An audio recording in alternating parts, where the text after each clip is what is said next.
Hello, my name is Professor PC again, and nice to meet you. This is Silk story, where silk meets the road. And today we will begin with the end of Shang.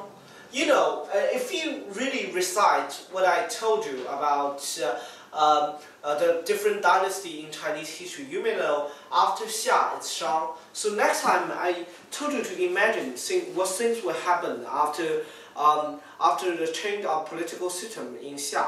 And actually, after the several hundred years, people began to rebel because their kings just corrupted the country's money and used all this money to support his fancy and expensive luxuries and lives. So people overthrew him, and now a young man emerged.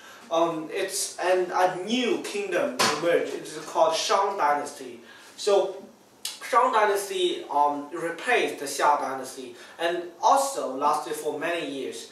After the strengths and powers, it's actually most of the territory of modern China fell into the control of Shang, but it's not enough. In the southern places, it's still there are native people, and as long as this, there are many native groups of people living there. So so the king of Shang didn't actually respect these little kings. He said he will handle all of these things. So he didn't show his respect. Now the crown of the Shang Dynasty passed to a young king called Shang Zhou. So he decided to overcome and took over all the territories in nearby his own kingdom. So first he attacked the southern state and northern state as far as he reached today's Korea and something.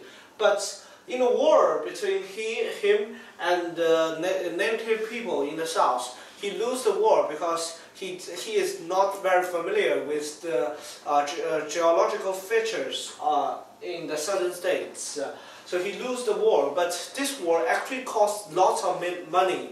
So people, there were high taxes on people, so people have to pay high taxes. And these little countries have to support the food and weapons of the soldiers of Shang, and they are really angry because they paid a lot. They paid monies and support, and they actually send their own soldiers to join the Shang's army, but they actually lose. They lose many things and many weapons. So every little country's kings are very furious. One of them is called King Zhou Wu, and this is a really relatively small country comparing to Shang's territory, but these people there are very good at fighting, especially close range fighting. So now he ordered many groups alongside his group, and they formed a united army and strike Shang Zhou's army. Shang Zhou's army is very great, have many people, but most of the people are actually slaves and driven by him and ordering them. And when they met, all of these slaves ran away and only left in the battlefield the Shang Zhou's own army. That's relative smaller scale, so it loses to the united army of these groups. So he ran into his own capital, and now the capital is surrounded. He had to kill himself and suicide in the places he built by himself. So now it's that the failure of this war caused the death of him, and now Shang is over, and Zhou Wu became the king with the help of his intelligent ministers.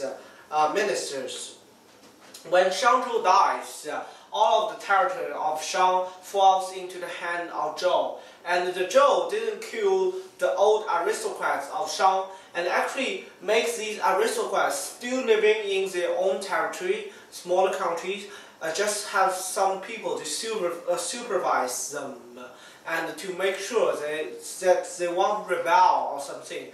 He also made all of his ministers and helpers to become smaller kings of different territory of this country, because the territory is too big for one king to rule.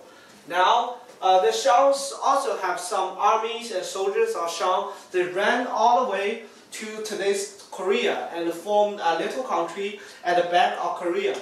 And something really, so this country actually lasts for many times. So it lasts for 200 or 300 years until many years in a totally different decade, totally different era. It was destroyed by the Great Army. But actually, it lasts for a great long time after Shang dies. So this is maybe the origin of modern Korea and these eras. So now that we talk about why Shang ends. So first, Shang's army is not an army of his own. Most of the members were hired from these nearby little countries or slaves. These slaves were ruled by him and treated badly. So when battle began, these slaves all ran away. And all of these hired members, they are not very good at fighting, and they didn't want to devote themselves into the battleground. That's the first reason that he may lose. Second reason is he's too fond of taking over territories. He's launched too many military activity, military missions that took a lot of places. But he don't have enough people to defend these cities he took. Also, the peasants are very angry because there are heavy taxes on them because the country needs money to launch wars. So people have to pay higher taxes. So people become very angry and they support enemies instead, not support their own kings and army. So that's why he lost his own country. Also, he is a very cruel man. He killed everyone that have a different idea and opinions of him. That's the several reasons that may cause the fall of Shang Dynasty. So I have a little assignment about it. So can you imagine what will happen where this process of history took place another time in Zhou Dynasty? So what they do to prevent these things happen? Just imagine and tell me on internet or stuff. And this is assignment for you guys. I really wish you guys to enjoy my classes, and goodbye everyone.